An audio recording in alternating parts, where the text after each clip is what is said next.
Thank you very much for being with us. We're dedicating this section of the programme to the climate emergency and a special conference that's taking place here in Paris that's focused on a very key aspect of the struggle that we all live because, like it or not, agree with it or not, we're all being affected by the change in our climate due to the warming of the planet. Our guests will give us an update on the work of the Paris-based International Energy Agency and break down for us the key issues facing us over the next decade. So first, let's meet then the Senior Energy Analyst at the International Energy Agency. He's Brent Wanner. Great to see you, Brent. Thank you for coming in.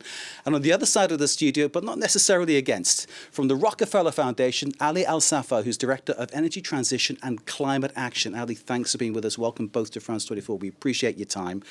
Tell us then, what's been decided or concluded at the IEA here in Paris regarding batteries? Brent, can I ask you to talk? It's a sort of special battery report looking at what we all should be doing with those little things we take for granted. Yeah, absolutely. Thank you, Mark. And so today we had a workshop with over 100 experts from around the world focusing on batteries and battery technologies and what role they can play for facilitating climate action to address climate change, because it's a very key technology in actually managing the way that we can move forward, helping us address all of the aspects. So what this workshop is really in support of an upcoming special report on batteries, because it's really the glue that holds together the clean energy transitions. Because we've been reporting in our business section about a new electric car at the Geneva Motor Show, a new Renault Espace goes from 0 to 100 kilometers per hour in 8 seconds. Obviously, that has a battery. Now, that's obviously on one level good for the environment. On another level, perhaps, Ali, when you think of the end of that car's life, what happens to that battery? That's one of the problems that we face, isn't it? And I think it's one of the things that came out of this conference today or this workshop today. There were a number of people who raised the issues of recycling and end of life kind of dealing with the battery waste. I don't think that these are insurmountable issues. This is a technology that, as Brent was saying, is a key enabler, not only in transport, but also in tying together the grid. A really essential part of the energy transition is renewables and making sure that the grid is low carbon. And batteries essentially play a crucial part in enabling that. How they're dealt with afterwards, there are critical minerals in there, there are metals that are quite precious in there, and there's now regulation coming into force increasingly that is geared towards making sure that we are able to deal with it. What I would say is, yes, it's an issue, it's a recognized issue, but I don't think of it as being, let's say, an insurmountable barrier to the onset of batteries. And as ever with these things, people watching this, wherever they are in the world, might be saying, well, what difference does my one battery make when, for instance, industries are maybe disposing of things in a less responsible way? Is that the challenge, to sort of keep ordinary people on side as well as keeping the businesses doing it right? Absolutely, yeah. We've got to make sure, Mark, that the way we develop batteries, the way we produce them and how they're used are done in a sustainable way. If they're going to be part of a sustainable transition, of making the most of wind and solar PV, of helping us avoid the oil use by having electric vehicles, batteries themselves can't be also an environmental challenge. So we've got to make sure that that's done properly from end to end, from where you're mining the minerals, producing the batteries, and then at the end of the life. You mentioned the minerals, of course. It's one of the aspects of what's happening today in the world, that in many places where things like cobalt are mined, there's conflict going on. I'm thinking, Ali, of the situation in Africa where you have the Democratic Republic of Congo, Kivu. There's a problem happening there regarding the extraction of that, of course, and certain parties are fighting to have control of that. Part of the east of Ukraine has massive resources under there, which is possibly something that the Russians might have had in mind when they invaded. That protection of those resources, is that something you're examining? Is that something that really is of concern to you? Wherever extractive industries exist, Mark, there's going to be some level of risk associated not only with the extraction and the environmental impact of extraction, but also of the tensions that sometimes arise from the revenues generated, the control of resources. We saw it with oil, we saw it with gas. This is not an energy transition issue. This is a critical kind of extractive industries issue more broadly. Again, I think it's really important to go in with your eyes open. And there are lessons to be learned from kind of analogous sectors here with the oil and gas. And indeed, the slightly different element to mineral resources, battery critical minerals, is that right now they're more geographically constrained. Oil and gas is more kind of profuse around the world. But I don't. It's important to keep your eyes open, keep attentive to the risks, and manage them. In DRC and elsewhere. Indeed, it is obviously something that is a great concern to everybody, not just where that is happening, but across the world, because we look at what happens and we do feel that great sympathy with what people are living through. 3.6 billion people are living in energy poverty. Could you give us some angle on what that actually means, energy poverty? Ali, can I let you go first on that one? Sure. So the way we define at the Rockefeller Foundation energy poverty is anybody who lives consuming under 1,000 kilowatt hours per person per year. We think that that's the line at which really productive uses of electricity can fulfill the types of economic progress that will enrich lives and livelihoods. So that's the 1,000 kilowatt hours. It's not a tremendous amount of electricity, but it's higher than, as you said, what most people across 80 plus energy poor countries are living with. That's the bit that we are most concentrated on, because in this warming world, you alluded to climate change, in this warming world, you do not have resilience without access to electricity. And so if there are people that don't have access to electricity, these are the people that will be most affected. And there's a vagary when it comes to the climate debate, which is the people that are least equipped to deal with climate change, with the impacts of climate change. And those that are most impacted by it are also those that did the least to cause it in the first place. You're talking Africa, aren't you? It's obviously it's always Africa that gets it worse, Brent, isn't it? It's always the Africans that are suffering. Yeah, absolutely. I mean, in access, we're talking about access to electricity, but there's also an issue of access to clean cooking.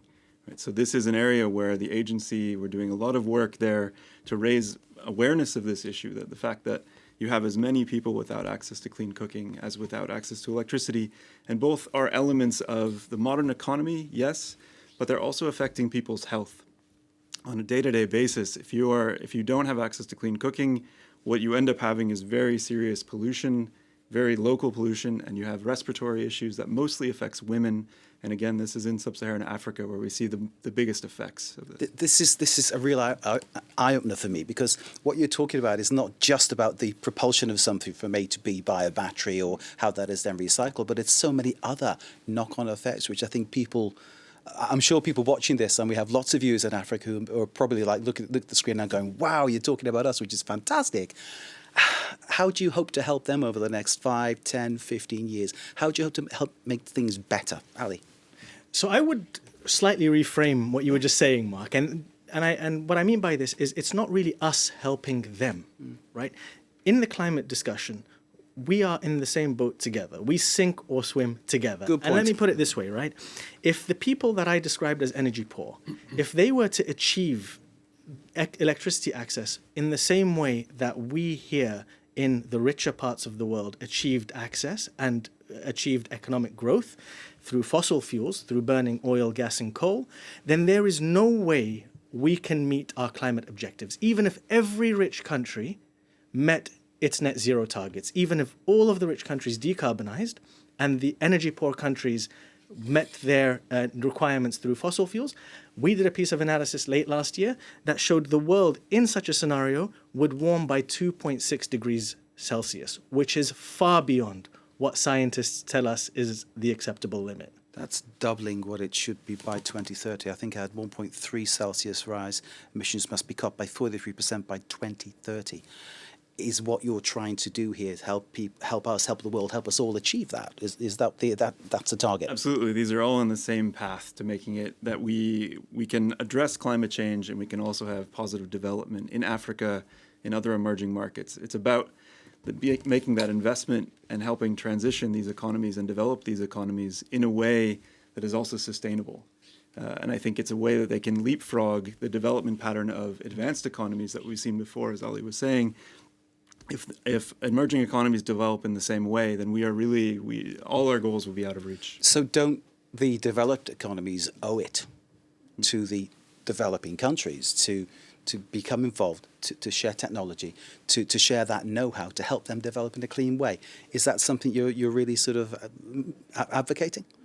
That's absolutely what we'd be advocating for, not only capital, but also technological Because transfer. that's the issue, isn't it? You can give people money, but you can't show them how to spend it, I suppose. And this is, on the issue of batteries, this is one area where we intervened quite well late last year.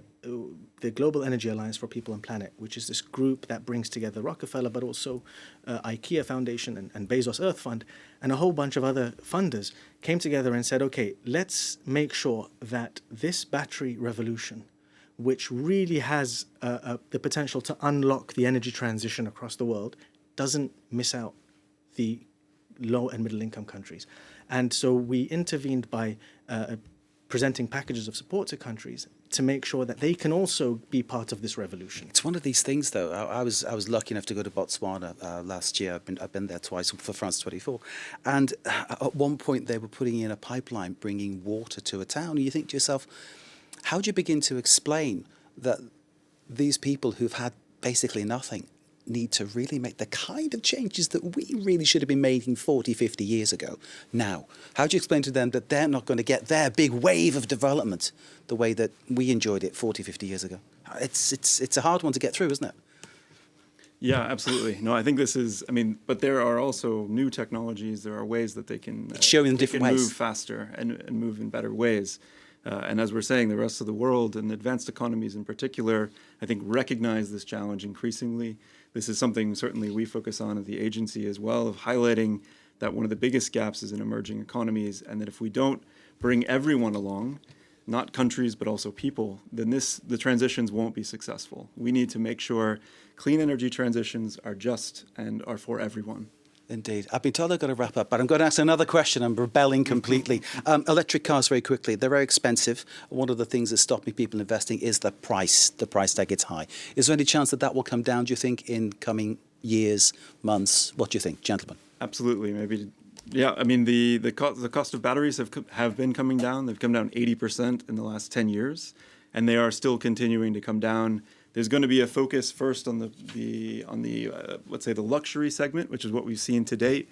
But now it's about having more mass market cars that are more inexpensive and available to everyone. Yeah, and if I just might add, there was a nice line from today's convening which said, don't think of things as being necessarily incremental, but think of the S-curve. It's wonky.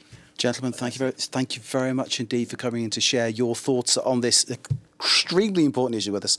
Brent Wanner from the International Energy Agency, thank you, sir. And on the other side, from the Rockefeller Foundation, Ali Al-Saffar. Thank you, gentlemen, both for sharing your thoughts with us here on France 24. Time for a very short break. After that, it's our Eye on Africa. Stay with us for that.